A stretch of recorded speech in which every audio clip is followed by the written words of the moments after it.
Good morning students. आज हम BA प्रथम वर्ष के द्वितीय प्रश्न पत्र के अंतर्गत मानवीय आवश्यकताएं एवं संयमित व सह उपभोग की अवधारणा के संदर्भ में चर्चा करेंगे। जैसा कि हम जानते हैं,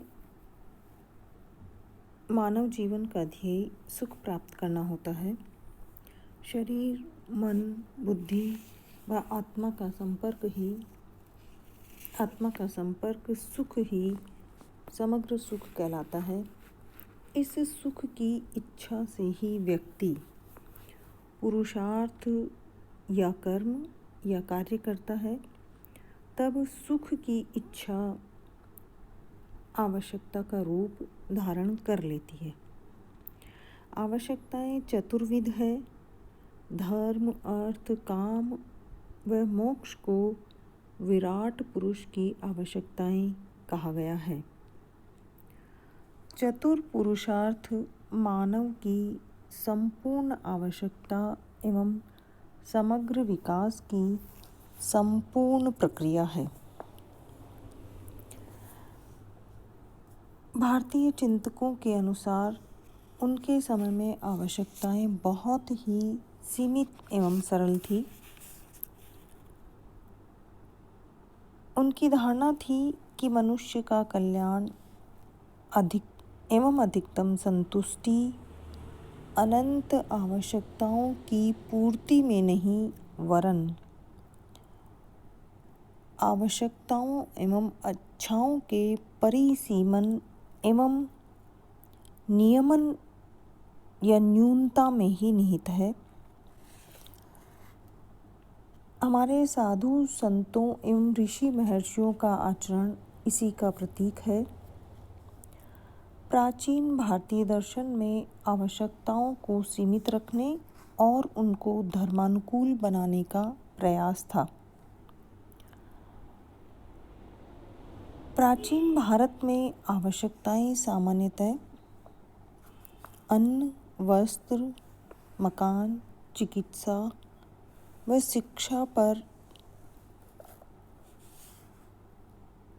शिक्षा से संबंधित थी या भोजन, वस्त्र और आवास से संबंधित थी।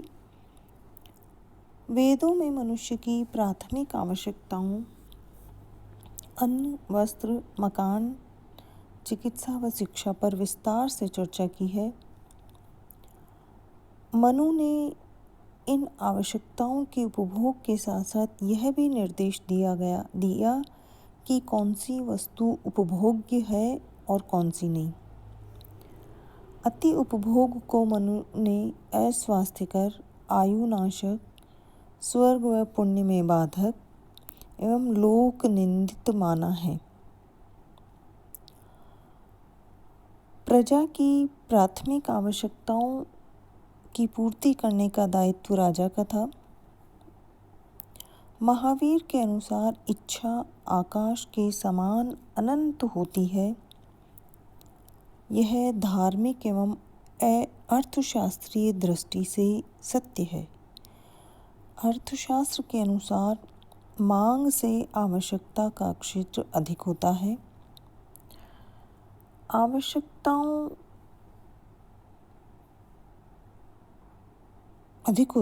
आवश्यकता मनुष्य की उस इच्छा को कहते हैं जिसको पूरा करने के लिए उसके पास पर्याप्त धन हो तथा उस धन को खर्च करने के लिए वह तैयार हो। सभी इच्छाएं आवश्यकताएं नहीं हो सकती, परंतु सभी आवश्यकताएं इच्छाएं होती हैं। अर्थात ये तीन तत्व इच्छा को पूर्ति करने के साधन और उन साधनों को त्यागने की तत्परता, ये तीनों आवश्यकता के प्रमुख आधार हैं। इच्छाएं नैसर्गिक होती है, जबकि आवश्यकताएं भौगोलिक परिस्थिति, सामाजिक रीति रिवाज, शारीरिक अपेक्षा, धार्मिक भावना, आर्थिक साधन आदि के द्वारा निर्धारित होती है। आवश्यकताएं सर्वप्रथम आर्थिक परिस्थिति द्वारा निर्धारित होती है। गरीब की आवश्यकता धनी की तुलना में कम होती है। धार्मिक भावना से भी आवश्यकता तय होती है। धार्मिक व्यक्ति की आवश्यकताएं नैतिक दृष्टि से प्रभावित होती है और उसकी आवश्यकताएं बहुत कम एवं संतुलित होती है। आवश्यकता का निर्धारण लाभ की मात्रा से भी तय होता है। महावीर ने कहा है, लाभ से लोभ बढ़ता है। एक आवश्यकता पूर्ण होती है तो दूसरी नई आवश्यकता जन्म ले लेती है। आवश्यकता की इसी विशेषता के कारण ही शांति भंग हो जाती है। अतः विश्व के प्रत्येक पदार्थ को ईशवत व्यवहार करना और त्याग पूर्वक उपभोग में लाना ही आवश्यक एवं उचित है। अब हम देखते हैं आवश्यकता के प्रकार। प्राचीन भारत में आर्थिक चिंतकों के अनुसार मनुष्य की आवश्यकताएं बहुत ही कम और नगण्य थी। इनको 3 भागों में विभाजित किया जाता था। पहला था प्राथमिक या अनिवार्य आवश्यकताएं। इसमें उन आवश्यकताओं का समावेश था जो जीवन रक्षा के लिए अनिवार्य थी, जैसे भोजन, वस्त्र, आवास आदि। इसके अतिरिक्त निपुणता एवं कार्यक्षमता रक्षक आवश्यकताओं में शिक्षा, चिकित्सा आदि का समावेश था।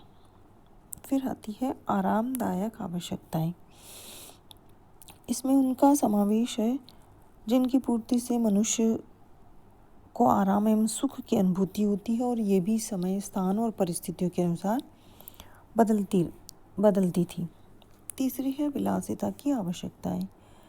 ये वे आवश्यकताएं जिनकी संतुष्टि से अत्यधिक आनंद एवं सुख की अनुभूति होती है और जिनकी संतुष्टि के अभाव में किंचित मात्र भी दुख नहीं होता। पुरातन काल में जो विलासिता की वस्तुएं थी, इनका उपभोग प्राय वर्जित था। अब हम देखते हैं उपभोग की अवधारणा। व्यक्ति की आवश्यकता की संतुष्टि के लिए वस्तुओं एवं सेवाओं का प्रत्यक्ष व अंतिम प्रयोग ही उपभोग कहलाता है। उपभोग की इच्छा व आवश्यकता के कारण ही वस्तुओं एवं सेवाओं की मांग उत्पन्न होती है। प्राचीन भारतीय वाङ्मय में उपभोग का सीधा संबंध उत्पादित वस्तुओं की खपत समाज में किस प्रकार की जाए से रहा है। प्राचीन दर्शन में संयमित उपभोग पर बल दिया गया। प्राचीन भारतीय चिंतन में संयमित उपभोग की अवधारणा को स्वीकार किया गया, जिसमें मनुष्य को अपने उपभोग में संयमित एवं आचार में शुद्ध रहने की बात कही गई है।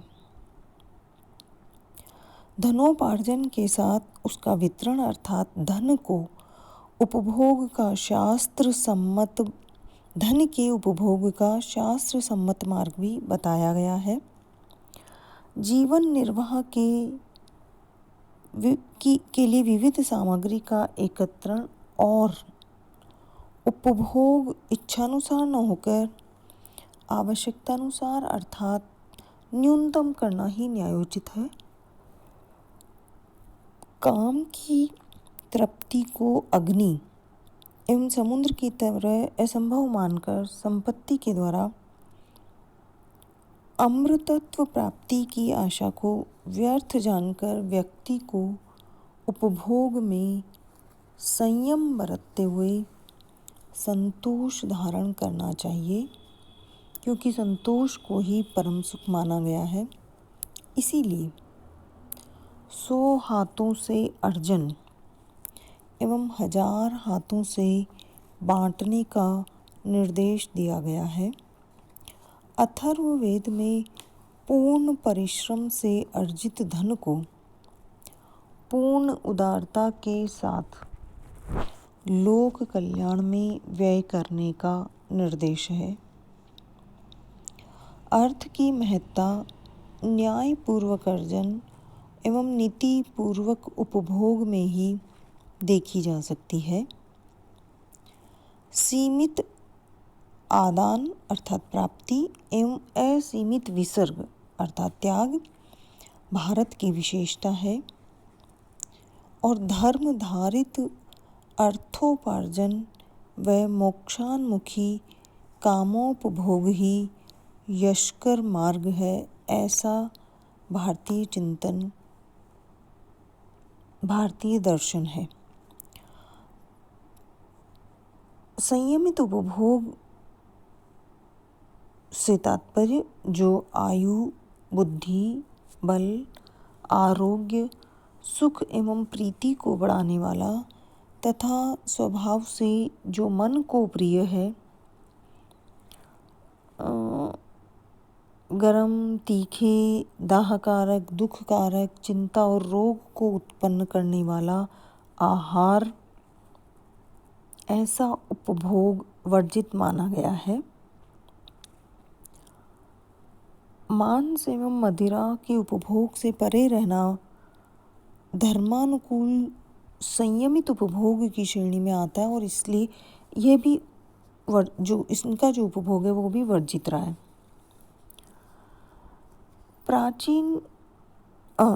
भागवत में कहा है कि जितने से पेट भरे उतना ही लोगों को पाने का अधिकार है और इससे अधिक रखने वाला चोर है। प्राचीन चिंतन का उद्देश्य स्वयं की प्रेरणा से त्याग की भावना उत्पन्न करना है, जबरदस्ती संपत्ति छीनना नहीं। अर्थात धन को त्याग पूर्वक भोगने का सिद्धांत प्रतिपादित किया और अपरिग्रह की महिमा का गुणगान भी अनेक स्थानों पर, हजारों स्थानों पर हुआ है। अब आता है सह उपभोग की अवधारणा भी हमारे प्राचीन चिंतन का महत्वपूर्ण अंग है। प्राचीन भारतीय विद्वानों ने अपने नैतिक उपदेशों के आधार पर लोगों को परस्पर वस्तुओं को बांटकर उपभोग करने तथा समानता एवं कल्याण का भाव उत्पन्न किया। वेदों में कहा गया है कि ऐश्वर्य, वैभव या संपत्ति परमात्मा की देन है, अतः इसे बांटकर उपभोग करो। गीता में भी अकेले भोजन करने को पाप कहा गया है। जो संपत्ति का अकेला उपभोग करता है वह पापी है, अर्थात जो व्यक्ति गरीब या दरिद्र को दिए बिना उपभोग करता है वह समाज का शत्रु है। प्राचीन काल में सामूहिक उपभोग या सह उपभोग की अवधारणा का जन्म यज्ञ संस्था से माना जाता था। मनुष्य को स्वयं उपभोग करने से पूर्व देवताओं, ब्राह्मणों, पितरों, मित्रों, जीव जंतुओं एवं अतिथियों को उपभोग वस्तुएं अर्पण करनी चाहिए।